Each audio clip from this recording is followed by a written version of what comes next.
All right, so we kind of skipped a few steps here. As you can see, I've got my tree, I've got my roots, got my branches, and notice that we don't want the trunk to go much further than the top of this tape. Just as a rule of thumb, of course, you could have, it just depends on the look you want. If you want more branches and more leaves, if you want really short branches and a very long trunk, it really just depends on what you're looking to do here. So at this point, we're going to start to make some branches, and I wanted to show you up close how to do that.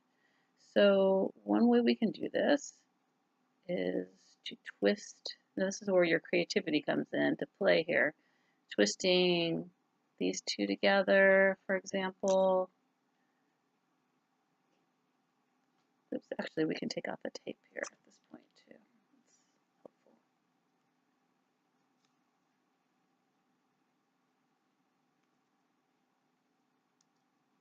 Right? So as you can see, I have a branch here. Maybe I'll make another one here.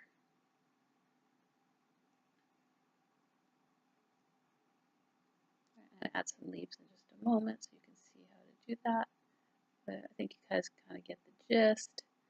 One thing I want to make sure I do though is to leave room for my moon. So I've decided that I like the moon right about here. So I have this bead. It's a bronze bead. I have the moon on one side and the sun on the other so that your project could actually be reversible. What I'm going to do is twist. I'm going to want it right about here, I decided. So I'm going to twist perhaps these two together a little bit more.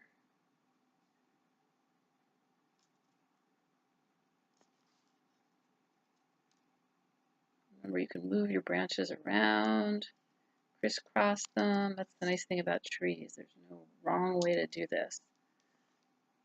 Okay, so I'm going to try to put my moon right about here. And I decided I like it. This is going to be the front.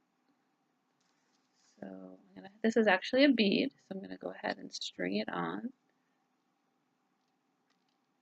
Find the hole. There it is.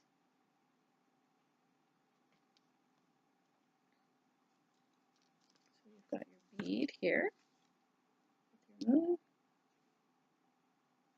And then just like you did the roots, the other thing I want to do is add a few leaves. I like leaves next to my moon. I think it just sort of fills in the space better. I have some chips, gemstone chips. These happen to be tiger's eye.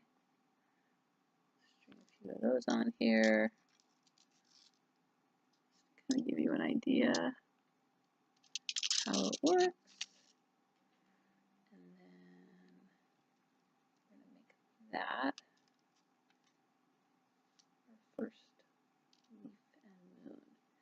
So I'm going to wrap this around 3 times, just like you did with the roots. 1, 2, 3. I'm going to position my moon where I like it. And then I'm going to take this. This is one of the trickier things you can do here, is actually flip it over. Take the one that you've wrapped and wrap it around the trunk. This will keep your bead stable as far as the moons go. Some people would rather do some bends in the wire. This is just one way that I like to do it. And then you could eventually cut off the excess here. So here's your first leaf. So I'm going to make a bunch more, of course.